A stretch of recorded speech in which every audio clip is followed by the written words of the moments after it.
jika Allah izinkan Rahma dan Riza bisa diamanahkan menjadi kepala daerah, semua ajakan itu, satu visi itu kita dudukkan bersama. Karena Tanjung Pinang ini anggarannya tidak wah seperti kota kabupaten yang lain ya. Tanjung Pinang itu butuh pemimpin yang dekat dengan masyarakat. Setiap hari ketemu mereka, setiap hari berjumpa mereka, dengar, telinganya itu akrab dengar keluh kesah mereka. Selamat siang pemirsa, senang sekali saya Farah Devanti kembali hadir menemani Anda dalam program bincang-bincang kesayangan kita di Go Talk Discuss Everything. Dan di program Easy Listening kali ini kita juga bakal berdiskusi dan juga menjawab seputar hal-hal yang menjadi pertanyaan di tengah masyarakat. Dan juga di momen spesial kali ini dalam rangka menyambut Hari Kemerdekaan Republik Indonesia yang ke-79 tahun nih, saya sudah mengundang narasumber yang juga sangat luar biasa nih pemirsa, yang sangat spesial di momen yang spesial kali ini. Nah, beliau merupakan seorang tokoh politik dari Partai Keadilan Sejahtera atau PKS dan juga sekaligus tokoh Mubalik Kondang yang ada di Tanjung Pinang. Nah, siapa lagi kalau bukan Ustadz Riza Al-Hafiz. Selamat siang Pak Ustadz. Selamat siang, Assalamualaikum, sehat? Waalaikumsalam, sehat Pak Ustadz. Pak Ustadz gimana kabarnya? Alhamdulillah, semangat, sehat di Hari Kemerdekaan ini. Mudah-mudahan gelora-gelora kemerdekaan mengalir di relung hati kita. Ya, betul sekali. Semangat kemerdekaan harus tertanam di jiwa kita betul, ya Pak Ustadz. Betul Kak Farah. Ya, oke. Nah Pak Ustadz, belakangan lagi sibuk apa aja nih Pak Ustadz? Ya, kesibukan inti tetap dalam pendidikan, berdakwah, membina santri, membina jamaah, dan saat ini di momentum jelang pilkada memang sedang disibukkan dengan persiapan-persiapan sebagai bakal calon kepala daerah. Jadi sibuknya lagi, itulah semua yang sedang dipersiapkan. Sedang fokus di politik ya Pak Ustadz. Betul, ya? Persiapan. Oke, tapi sebagai tokoh Mubalik juga tidak meninggalkan tugas dan kewajiban ya Pak Ustadz ya? Iya, insya Allah itu apapun, kapanpun, jadi apapun nanti, sekarang atau nanti, yang namanya membina umat akan jadi skala prioritas dalam hidup seorang Riza Hafiz gitu. Baik, nah spesial di momen Hari Ulang Tahun Kemerdekaan Republik Indonesia nih Pak Ustadz, dan seperti yang kita tahu juga pengibaran bendera merah putih yang baru kali ini perdana dilakukan di IKN nih Pak Ustadz. Nah gimana nih tanggapannya Pak Ustadz? Ya, kita berikan apresiasi setiap bentuk kegiatan yang bisa menumbuhkan ketinggian rasa nasionalisme sendi-sendi bangsa ini, kita support ya. Apalagi dilakukan di IKN, ya mudah-mudahan jadi satu semangat yang baru ya, jadi salah satu penyebaran semangat kemerdekaan kepada seluruh generasi kita. Nah, kalau ngomong-ngomong soal kepemimpinan nih Pak Ustadz, dan seperti yang kita tahu juga Pak Ustadz ini juga bakal maju ya Pak Ustadz ya, mencalonkan diri sebagai calon kepala daerah Kota Tanjung Pinang di Pilkada 2024. Nah, kalau boleh tahu nih Pak Ustadz, apa sih alasan yang mendasari Pak Ustadz itu ingin mencalonkan diri atau maju di Pilkada kali ini Pak Ustadz? Oke, sebenarnya gini Kak Farah, saya itu secara pribadi tidak ada ambisi dan tidak punya ekspektasi untuk menjadi kandidat salah satu bacakada, nggak ada gitu ya. Apalagi kemarin kita sudah bertarung di kontestasi pemilu pilihan legislatif ya, yang qadarullah memang belum diizinkan gitu ya.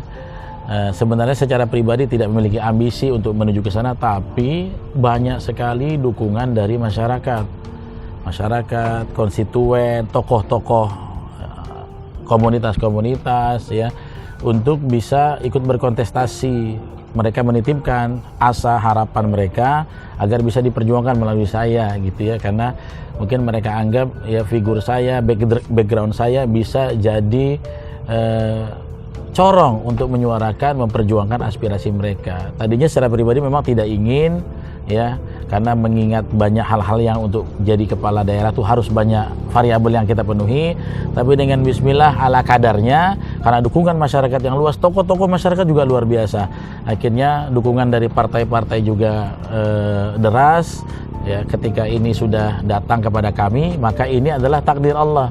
Takdirnya dijemput dengan baik dan saya ikhtiarkan dengan semaksimal mungkin. Oke, kalau dari Pak Ustadz sendiri, Pak Ustadz, apa sih yang memotivasi Pak Ustadz untuk maju gitu? Ya, tentunya saya sebagai putra daerah ketika diberikan kesempatan berkontestasi dan punya peluang menjadi pimpinan di suatu daerah, tentu ingin banyak berkontribusi untuk daerah, baik segi pembangunan, pendidikan, ya, kemudian mewujudkan harapan-harapan orang banyak, ya. Apalagi saya di dunia pendidikan, ya, yang dilihat Tanjung Pinang ini memang salah satu ikon kota pendidikan, banyak kampus-kampus berada di sini, gitu ya. Selama ini kalau kita di luar pemerintahan, bukan menjadi unsur pemerintah, kita bisa bantu, tapi dengan variabel terbatas, ya. Tapi kalau kita bisa menjadi kepala daerah, tentu ini momentum yang sangat luas untuk bisa berkontribusi membangun daerah lebih bagus lagi. Karena kami anggap ini peluang, ya bismillah, kita ikhtiar, mudah-mudahan masyarakat Tanjung Pinang memberikan mandatnya. Berarti motivasinya adalah berkontribusi untuk masyarakat. Siap. Ya Pak Iya, Ustadz, ya. untuk memajukan. Nah, seperti yang juga Pak Ustadz udah bilang tadi, sebelumnya Pak Ustadz juga pernah berkompetisi di pemilihan calon legislatif, namun belum berkesempatan, ya Pak Ustadz, ya. Nah, sebenarnya nih apa sih, apakah ingin atau masih penasaran ingin mencoba lagi atau bagaimana itu Pak Ustadz? Iya, kalau penasaran kita lihat filosofinya Pak Prabowo kan. Ya. Gagal coba lagi. Gagal gitu ya, coba lagi. Kan prinsipnya kalau gagal bangkit, gagal bangkit. Dan akhirnya di kali keempat beliau berhasil untuk mendapatkan itu. Ya, itu salah satu sifat patriotik yang harus ada pada kita, bahwa untuk bangsa Indonesia ini nggak ada kata menyerah. Kalau kita berusaha, gagal, kita berdiri lagi, kita bangkit lagi, ikhtiar. Selama memang itu dorongan dari masyarakat luas. Gitu. Karena banyak yang mensupport, yang berharap kepada perjuangan kita, bismillah maju. Nggak ada kata menyerah. Kalaupun harus menghadapi kegagalan, karena tidak ada orang yang langsung sukses secara spontan kan. Dia harus mengalami kegagalan. Ya, seorang ilmuwan bikin satu produk yang cemerlang pun pasti dia akan lakukan percobaan, uji coba, nanti trial and error, gitu ya. Nah, begitu juga kalau kami pribadi, apa salahnya mencoba ketika masyarakat meminta dan ada kesempatan. Ya, mudah-mudahan yang kali ini bisa diterima di hati masyarakat. Oke, apakah bisa dibilang sebagai ambisi deh Pak Ustadz? Kalau ambisi pribadi sih tidak, karena memang awalnya saya tidak mencalonkan diri untuk jadi apapun. 90% ya hal ini dari dukungan orang-orang terdekat, dari partai, termasuk partai PKS, ya. Saya sudah sampaikan kalau bisa yang lebih layak lagi, yang lebih baik lagi, yang lebih siap lagi dari saya. Tapi ternyata karena dinilai oleh mereka, sepertinya Anda figur yang mudah-mudahan cocok dengan iklim saat ini, gitu. Akhirnya saya sempat utarakan saya nggak siap, ya, bahwa saya sempat menolak gitu. Saya sempat menolak, menyampaikan kepada beberapa tokoh, termasuk kepada partai, jangan saya. Mungkin ada orang yang lebih baik, gitu ya. Ada orang yang lebih capable. Ya, tapi kan itu kita merasa diri kita kurang, tapi pandangan orang lain lah yang menilai kita secara komprehensif. Akhirnya berbagai pihak menyatakan, ya Anda saja yang maju, ya, ini amanah, ini permintaan. Makanya ya salah satu filosofi saya adalah jabatan saya tidak mau meminta-minta, nggak mau. Karena memang ada satu falsafah dari tauladan saya Nabi Muhammad. Nabi Muhammad itu pernah bilang kepada seorang sahabat namanya Jundub bin Samurah, ya Samurah la tas'alil imarah, kamu jangan minta-minta jabatan. Nabi pernah bilang gitu. Kenapa? Karena kalau kamu minta, kamu nggak dibantu Allah. Tapi kalau kamu diminta untuk satu jabatan, kamu akan wukil ta'ilai, kamu akan dibantu Allah. Nah, saya pikir-pikir skenarionya kayak begitu kan. Saya nggak mau, nggak ambisi. Tapi banyak kali orang yang dorong, Riza, ayo. Ini berarti amanah dari Allah. Kalau sudah mereka memberi amanah, kesempatan ini ada, ya saya tidak sia-siakan. Saya usahakan semaksimal mungkin. Begitu. Kalau dari dorongan-dorongan seperti dari partai politik dan juga masyarakat sendiri, Pak Ustadz berarti sudah mempersiapkan diri atau siap nggak siap harus siap seperti itu Pak Ustadz? Iya, sebenarnya kemarin kan salah satu tiket orang maju dalam kontestasi kepala daerah kan dukungan partai. Ya, ketika komunikasi ternyata banyak mereka yang menyambut secara apresiasi dan mau bekerja sama. Alhamdulillah sekarang ya saya bersama Ibu Rahma, SIPMM sudah insya Allah mendapatkan dukungan dari beberapa partai. Itulah yang membuat kita semakin yakin maju melangkah. Bismillah, mudah-mudahan semakin mudah ke depannya. Sudah memantapkan hati seperti itu ya Pak Ustadz ya? Insya Allah kita mantapkan. Kita istikharahnya sudah sampai setengah bulan itu. Oh, lama juga ya Pak Ustadz ya? Kebetulan kemarin saya pergi ke Tanah Suci juga, diberi kesempatan tolong dampingi jamaah. Kebetulan di depan Ka'bah saya mau minta kepada Allah, ya Allah, kalaulah ini tidak baik jauhkan. Tapi kalau ini kebaikan yang akan bermanfaat bagi orang banyak, dekatkan sama saya gitu. Oke, nah seperti yang kita tahu banyak juga orang yang mungkin setelah mereka gagal, mereka tuh merasa kapok ataupun minder nih untuk maju lagi. Nah, namun Pak Ustadz juga tetap memilih untuk melangkah maju.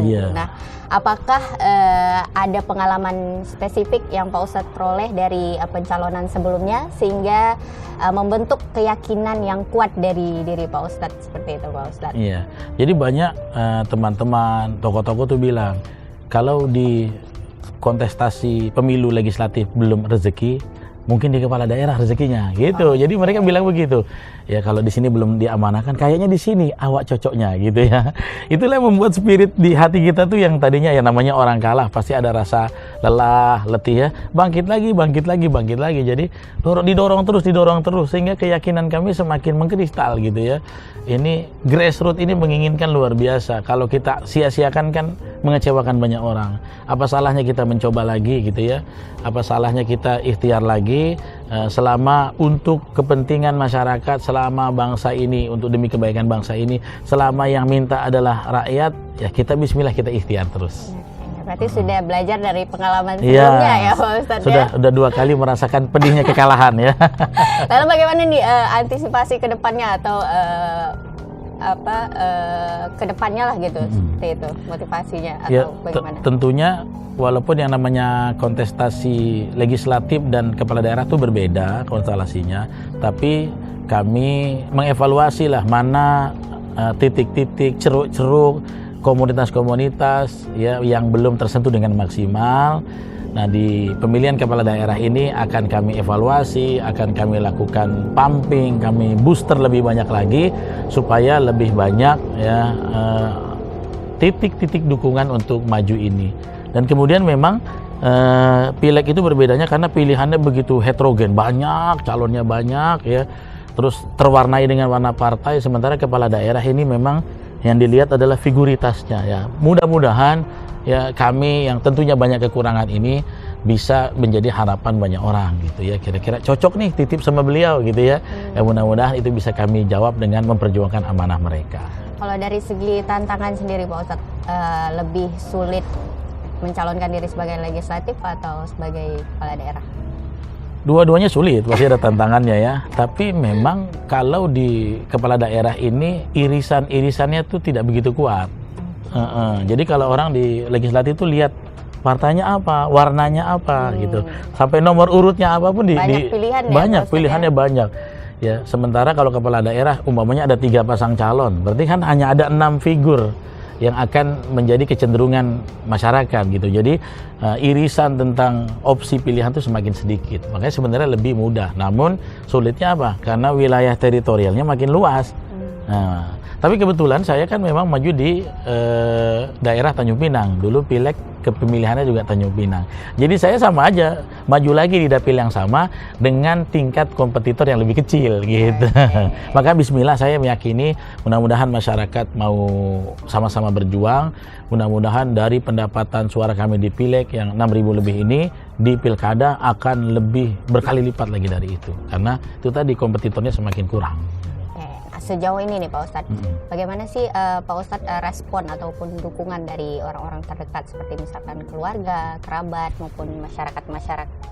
Ya masyarakat responnya luar biasa, bahkan saya tidak ekspektasi gitu ya. Sampai ketemu berbagai segmen masyarakat justru bilang maju terus, ya Pak Riza maju terus. Kami berharap ya mudah-mudahan bisa memperjuangkan ini itu, banyak mereka menitipkan harapannya kepada kita.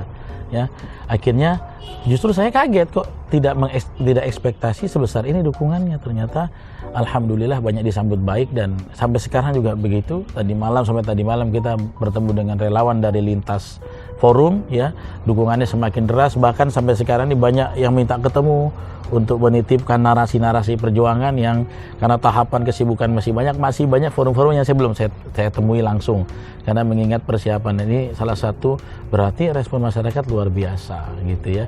Dan ini amanah, mudah-mudahan bisa sevisi memperjuangkan apa yang jadi harapan mereka.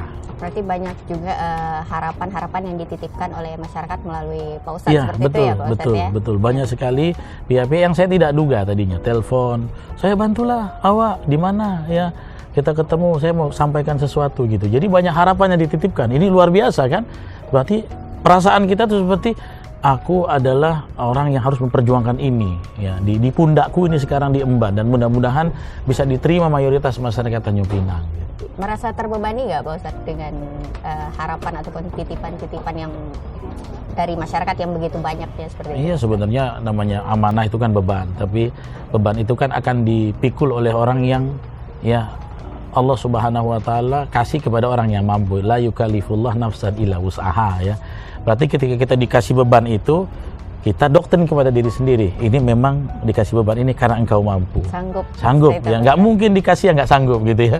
Nah makanya ya mohon pertolongan Allah, dukungan dari semua pihak. Kita Bismillah, kita gas, mudah-mudahan semuanya bisa lancar gitu. Nah kalau menurut Pak Ustadz nih, saat ini Kota Tanjung Pinang ini butuh sosok pemimpin yang seperti apa sih Pak Ustadz? Oke, jadi Kak Farah, Tanjung Pinang ini kotanya unik ya, dia punya bonus demografi yang mungkin tidak dimiliki di kota lain gitu. Rentang teritorial jaraknya juga dekat. Jadi karena dekat itu, Tanjung Pinang itu butuh pemimpin yang dekat dengan masyarakat. Setiap hari ketemu mereka, setiap hari berjumpa mereka, dengar, telinganya itu akrab dengar keluh kesah mereka. Jadi ada dan tahu permasalahan masyarakat dengan sektor-sektor masing-masing secara detail gitu. Jadi kalau dia jarang ketemu masyarakat, bagaimana dia bisa memahami? Yang berikutnya memang karena Tanjung Pinang ini anggarannya tidak wah seperti kota kabupaten yang lain ya. APBD-nya tidak besar sekali, justru kita butuh pemimpin yang berintegritas. Jangan sampai anggaran ini kebocoran-kebocoran, harus efektif, harus pro rakyat, pemimpinnya harus jujur, harus amanah ya, menempatkan sesuatu yang tepat ya, program-programnya harus pro masyarakat, kesejahteraan. Jadi right man on the right place ya. Kemudian Tanjung Pinang ini karena pemimpinnya karena dekat kendalinya akan ketemu terus, dia harus punya etika, harus punya akhlak yang bagus, harus jadi contoh buat masyarakatnya, dan yang terpenting dia visioner ya. Visioner, dia punya program-program jelas yang strategis, apa kira-kira program yang kemanfaatannya untuk masyarakat. Nah, jadi Tanjung Pinang butuh sosok yang seperti itu. Oke, Kota Tanjung Pinang butuh sosok pemimpin yang dekat dengan masyarakatnya. Betul. Seperti itu ya Pak Ustadz ya. Nah oke, itu dia pemirsa di segmen kita yang pertama. Tetap jangan kemana-mana karena kita akan kembali di Go Talk Discuss Everything. Ya, terima kasih pemirsa, Anda masih setia bersama kami dalam program Go Talk Discuss Everything. Nah, di segmen kita yang kedua kita akan melanjutkan kembali ya Pak Ustadz ya obrolan kita nih kali ini. Nah, saya ingin bertanya nih Pak Ustadz, nah terkait dengan pencalonan diri maju sebagai calon wakil wali kota Tanjung Pinang ya Pak Ustadz. Nah tentu dalam mengikuti kontestasi pilkada ini harus memiliki tiket ataupun dukungan dari partai. Nah sejauh ini partai apa saja nih yang telah memberikan dukungan kepada Anda nih Pak Ustadz? Iya, jadi memang syarat untuk bisa maju sebagai calon kepala daerah Tanjung Pinang ini harus ada 6 kursi. 6 kursi ya di DPRD, dan alhamdulillah ya dengan kemudahan dari Allah sekarang Ibu Rahma sudah mendapatkan dukungan dari Nasdem yang jumlahnya 4 kursi. Saya sendiri sebagai kader PKS ya ada kontribusi 2 kursi, itu sudah 6 kursi. Dan kemarin pekan yang lalu kita alhamdulillah menerima SK dukungan dari Partai Demokrat ya, bertemu dengan Pak AHY, dan baru beberapa hari ini alhamdulillah ada tambahan dukungan dari Partai Amanat Nasional, Partai PAN. Jadi sudah 4 partai yang siap mengusung pasangan Rahma dan Riza. Orang-orang sebutnya Tanjung Pinang bersama Ramah ya, Rahma dan Riza Hafiz. Alhamdulillah sudah 4 partai itu dukungan. Oke, nah terkait dengan partai politik yang diusung, bagaimana Anda membangun hubungan dan juga mendapatkan dukungan dari partai politik tersebut untuk maju sebagai calon wakil kepala daerah? Ya. Jadi tentunya kemarin ke setiap partai kan bikin penjaringan. Ya, penjaringan tuh memang difilter ini calon kandidat kepala daerah, kira-kira visinya apa ya, kemudian figurnya seperti apa, terus apakah punya persepsi perjuangan yang sama gitu ya, alhamdulillah setelah melewati beberapa penjaringan di Nasdem, di Partai PAN ya, kita bangun banyak persepsi yang sama. Jadi persepsi sama-sama membangun Tanjung Pinang, tinggal mungkin secara teknisnya nanti kita satukan di RPJMD dan yang lain-lain visi misi. Kita banyak punya kesamaan visi, akhirnya itu bisa terjalin 4 partai sampai dengan hari ini. Dan inilah yang sampai saat ini mudah-mudahan tidak ada kendala, bisa bersatu padu menjadi tiket koalisi pasangan Rahma Riza. 4 partai itu. Sejauh ini komunikasi sudah berjalan seperti itu ya, berjalan, Pak Ustadz ya. Ya.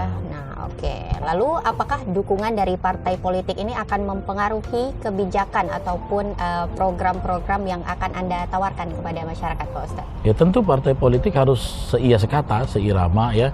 Dan ketika kami kemarin sempat melakukan pertemuan partai koalisi, kami menyatu padukan ya apa-apa yang menjadi prioritas perjuangan. Ya ternyata memang tidak terlalu banyak perbedaan karena permasalahan sekarang Pemko tentang defisit anggaran ya, tentang ya siapa yang komposisi struktur di pemerintahan itu siapa ya, rata-rata ini yang jadi salah satu masalah yang kami fokus bersama ya, bagaimana defisit anggaran, karena partai-partai pendukung pun kan punya perwakilan di DPRD, mereka tahu permasalahan luar dalam apa yang ada di Pemko.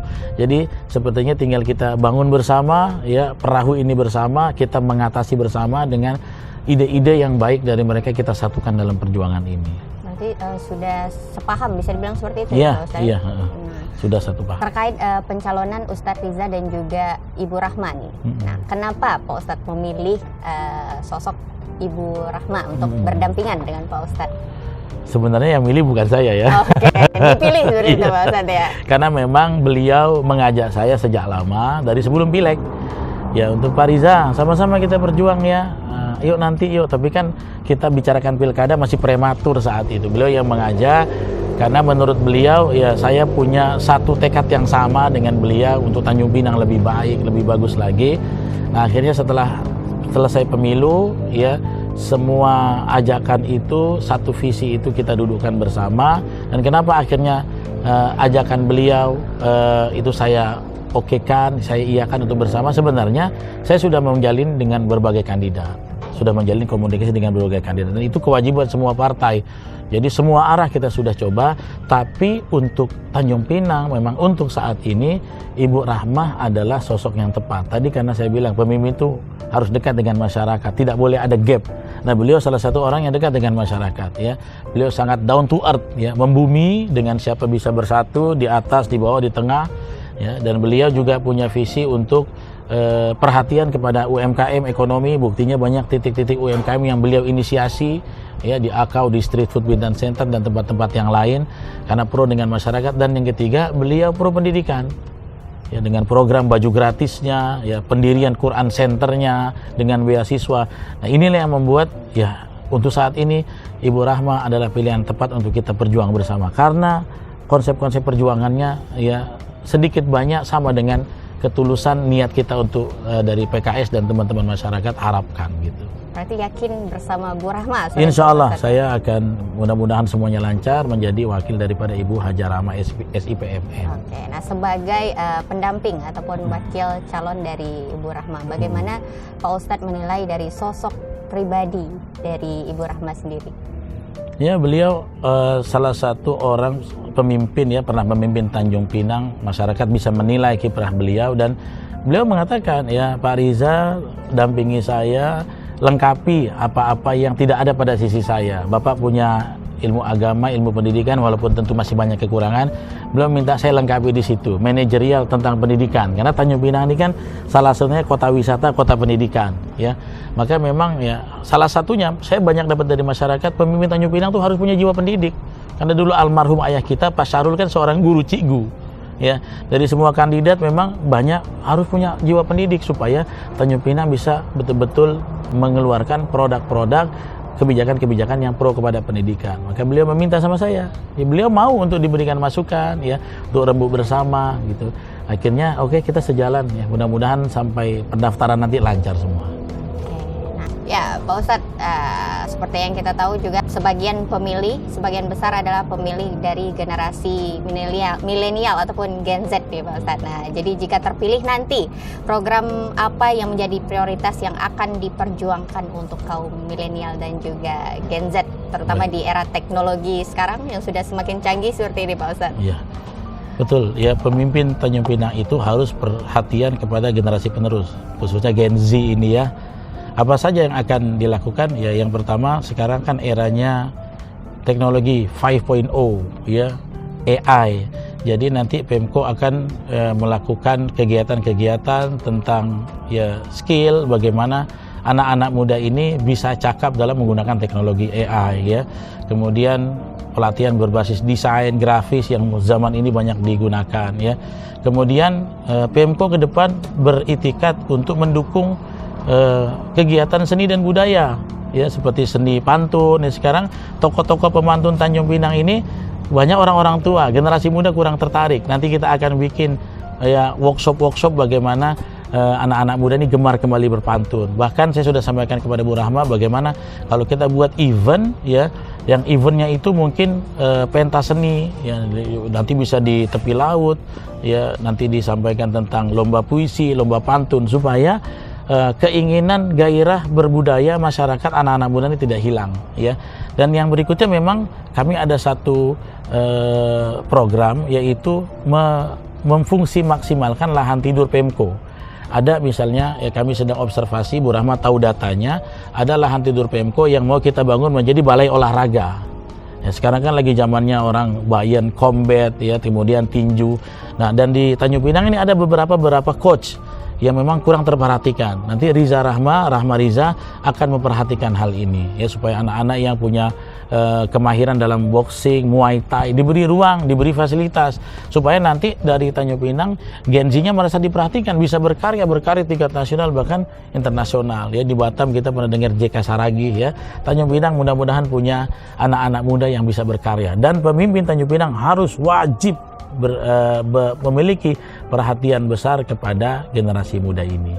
Insya Allah Rahma Riza komitmen untuk mengakomodir olahraga, seni, budaya ya, generasi milenial. Mudah-mudahan milenial bisa bersama-sama berjuang memenangkan Rahma Riza. Oke, berarti menghidupkan kembali budaya dan juga olahraga seperti ya, itu seni ya, Pak ya. Oke, baik. Nah, jika nantinya terpilih dan juga diamanahkan nih menjadi calon wakil wali kota bersama Ibu Rahma, apa yang menjadi prioritas dan juga konsentrasi Pak Ustadz? Ya, yang pasti sekarang permasalahan Pemko adalah anggaran, defisit anggaran. Jadi itu yang akan menjadi fokus pertama ya.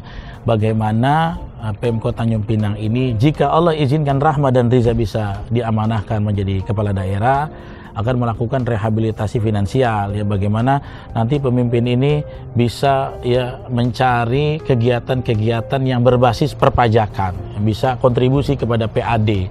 Jadi jangan cuma APBD saja, tapi bagaimana mendatangkan PAD dari segmen pariwisata, dari segmen yang lain, dari event-event yang langsung mendapatkan hasil real kepada masyarakat, seperti itu. Yang kedua, harus memang pemimpin ini melakukan ya rehabilitasi mental, pegawai-pegawainya disentuh ya, dapatkan perhatian supaya memang mereka itu tetap dijaga keintegritasannya jadi pegawai, supaya tidak ada lagi yang korup. Yang ketiga, tentu akan meneruskan program-program yang sudah berjalan tentang pendidikan pro masyarakat ya, seperti yang dulu Ayah Syarul dan Bu Rahma teruskan tentang baju gratis, pokoknya yang meringankan para orang tua siswa untuk menyekolahkan anaknya. Karena Tanjung Pinang kalau mau punya investasi yang value-nya besar, investasilah di dunia pendidikan.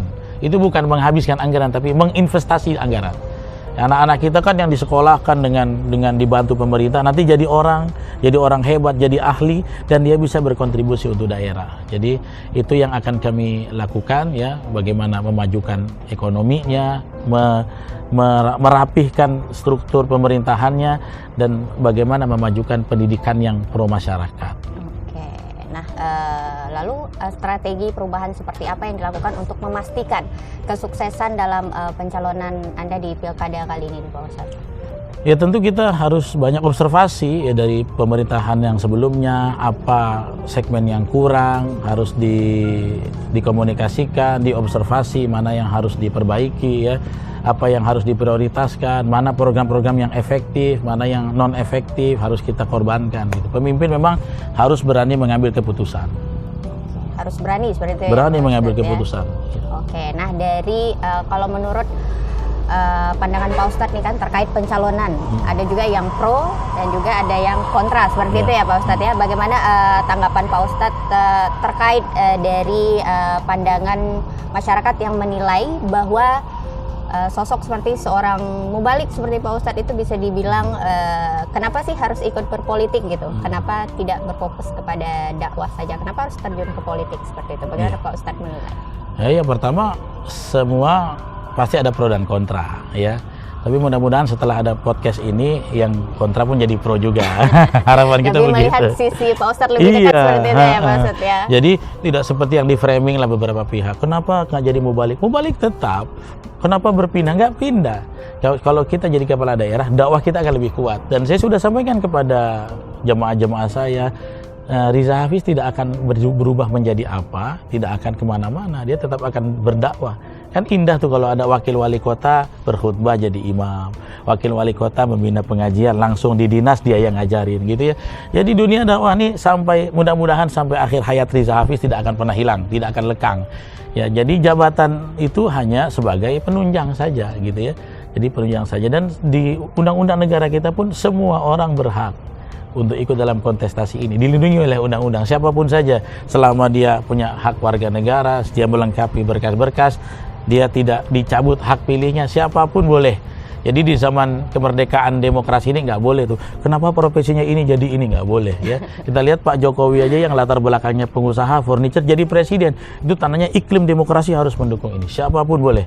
Ya, orang yang ingin memajukan negara berhak mendapatkan itu. Berarti Pak Ustadz tidak terlalu mengambil pusing omongan-omongan sebagian masyarakat yang nanti kita buktikan aja, ya? Kita buktikan aja. Tinggal dibuktikan saja. Siap, seperti itu ya Pak Ustadz ya.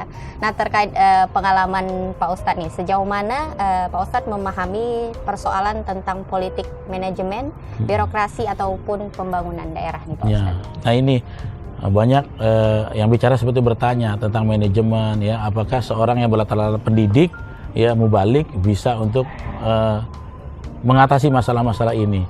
Nah, saya dulu waktu kuliah magister, dalam pendidikan pun ada manajemen. Manajemen itu apa artinya? Perencanaan, pengelolaan, kemudian variabel-variabel, ya, kemudian perangkat-perangkat. Jadi sebenarnya ilmu manajemen dalam pendidikan, ya ketika saya mengemban pendidikan S2 pun sudah ada. Jadi bagaimana mengelola, merencanakan anggarannya, variabel-variabelnya, dan implementasi. Semuanya sudah kita pelajari. Cuma mungkin dari dunia pendidikan diinternalisasi di dunia pemerintahan, ya. Dan juga kan kita jadi kepala daerah, di dinas-dinas itu sudah ada teman-teman kita yang expert. Ya, kita hanya tinggal memanajerial mereka, ya kan nggak mungkin saya harus ngurusi tentang ya pembangunan, berapa luas tanahnya, berapa struktur, nggak. Itu sudah ada expertnya, cuma pemimpin memiliki kemampuan manajerial. Itu yang mengelola, dan kita mempelajari tentang manajemen itu semua di bangku kuliah. Insya Allah tinggal kita praktekkan saja. Tinggal pengaplikasiannya seperti itu ya Pak Ustadz ya. Nah oke, nah tentu sebagai calon pemimpin ataupun kepala daerah memiliki visi dan misi yang diusung seperti itu ya Pak Ustadz ya. Nah kita ingin tahu nih seperti visi misi seperti apa yang ditawarkan oleh Rahma dan juga Riza kepada masyarakat Kota Tanjung Pinang. Jadi Kak Farah, kalau visi misi kami ini memang sekarang sudah dibahas, sudah jadi draft, tapi kalau dijabarkan memang sangat panjang. Intinya yang pertama maju ekonominya, ya harus maju ekonominya, UMKM-nya harus dikembangkan lebih banyak lagi. Yang kedua, pemimpin yang dekat dengan masyarakat, jadi tahu permasalahan mereka. Ini kembali lagi ke yang tadi nih, dan pemimpin yang peduli kepada pendidikan, ya. Terus pemimpin yang bisa memajukan berbagai sektor, pariwisata, pendidikan, UMKM dan yang lain-lain. Dan kemudian Tanjung Pinang ini butuh pemimpin yang cakap secara komunikasi. Karena kan posisi strategis Tanjung Pinang sebagai ibu kota. Jadi ada anggaran-anggaran yang berpusat dari kementerian, ya, dari pusat, tentu akan dapat porsi untuk perhatiannya kepada ibu kota. Nah, pemimpin Tanjung Pinang ini harus punya kecakapan dalam komunikasi dengan stakeholder yang berada di teritori sebelahnya. dengan Kabupaten Bintan, dengan pihak Pemprov, dengan Bapak Gubernur. Jadi ketika ada anggaran-anggaran yang dipusatkan untuk Tanjung Pinang dari pusat, bisa didudukkan bersama dengan musyawarah, sehingga mana kebijakan anggaran yang bisa prioritas. Kalau sudah dibantu oleh APBD provinsi, nanti anggaran Pemko bisa efisien di tempat yang belum tersentuh. Begitu. Kalau ada anggaran dari pusat, nanti anggaran yang tadinya Pemko mau keluarkan bisa dialihkan ke yang lebih membutuhkan yang lain. Jadi memang butuh pemimpin yang bisa komunikasi dengan semua pihak. Dia punya kebijaksanaan dalam bersilaturahim, berkomunikasi, sehingga bersatu padu dengan stakeholder yang lain, memajukan Tanjung Pinang yang secara sentuhan juga memajukan Kepulauan Riau. Jadi butuh pemimpin yang bisa komunikasi untuk itu, hadir dia, bisa membangun hubungan bilateral yang baik dengan rekan-rekan pemerintahan yang lain. Oke, visi misi dari Ustadz Riza dan juga Bu Rahma adalah ingin memajukan ekonomi, terutama UMKM-nya juga Pak Ustadz ya, dan juga pemimpin yang peduli terhadap pendidikan seperti itu ya Pak Ustadz. Nah terakhir nih Pak Ustadz, sebelum kita menutup diskusi kita kali ini, apa yang ingin Pak Ustadz sampaikan nih mewakili Rahma dan Riza nih, sebagai calon pemimpin kepala daerah ke depan? Oke, baik, buat teman-teman masyarakat Tanjung Pinang, mohon doanya, ya, mohon dukungannya, mohon supportnya kepada Rahma dan Riza yang insya Allah akan berikhtiar semampu kami dengan dukungan masyarakat bagaimana menjadikan Tanjung Pinang yang maju, berkelanjutan, sejahtera, yang cemerlang. Ya, kita akan ikhtiar bagaimana meningkatkan ekonomi Tanjung Pinang, memperhatikan UMKM, bagaimana izinkan kami mudah-mudahan bisa menjadi contoh pemimpin yang jujur, yang amanah terhadap janjinya, dan pemimpin yang bisa mendengar setiap keluh kesah masyarakat. Dan izinkan kami juga bisa meningkatkan pendidikan generasi Tanjung Pinang menjadi yang lebih baik lagi, agar ya bisa scale up, bisa di-upgrade ya, karena Tanjung Pinang ini SDM-nya akan lebih tinggi kalau pendidikannya juga disupport dengan serius oleh pemerintah. Dan mudah-mudahan ya yang singkat-singkat ini ya bisa diterima masyarakat, dan masyarakat Tanjung Pinang siap bersama-sama berjuang dengan Rahma dan Riza untuk Tanjung Pinang yang maju dan berkelanjutan insya Allah. Luar biasa sekali. Baik, terima kasih Pak Ustadz sama-sama, atas Kak Farah. waktunya, terima kasih sudah juga menjawab nih pertanyaan senang dari ngobrol di sini, jadi bisa jadi wadah menyampaikan kepada baik, masyarakat. dan semoga apa yang diharapkan juga akan terwujud seperti itu. Amin, ya Pak Ustadz ya. Insya Allah.